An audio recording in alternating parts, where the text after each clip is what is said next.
பல நேரங்களில் இந்த இஎம்ஐ கட்டும் செலவு மாதம் மாதம் ஒரு கணிசமான தொகையை கையில் இருந்து கபளீகரம் செய்து விடுகிறது. இந்த நிலையில் ஜூன் 6ஆம் தேதி ரெப்போ விகிதம் குறைக்கப்படவிருப்பதாக ஆர்பிஐ முடிவு செய்துள்ளதாக தகவல் வெளியாகியுள்ளன.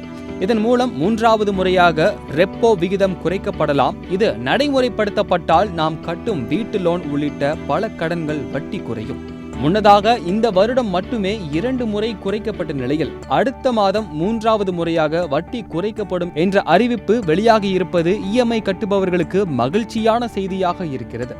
அண்மையில் ரிசர்வ் வங்கி ரெப்போ விகிதத்தை 25 அடிப்படை புள்ளிகள், அதாவது பிபிஎஸ் குறைப்பதாக அறிவித்துள்ளது. குறிப்பாக சொல்ல வேண்டும் என்றால் 6% குறைத்துள்ளது.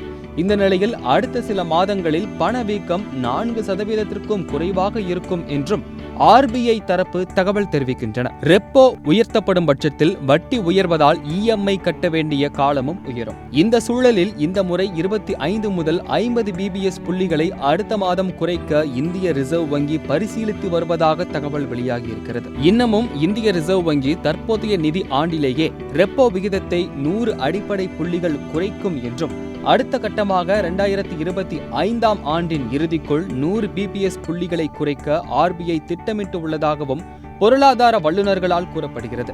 இஎம்ஐ கட்டுபவர்களுக்கு இது ஒரு நற்செய்தியாக அமையும் என்பதில் மாற்று கருத்து இல்லை.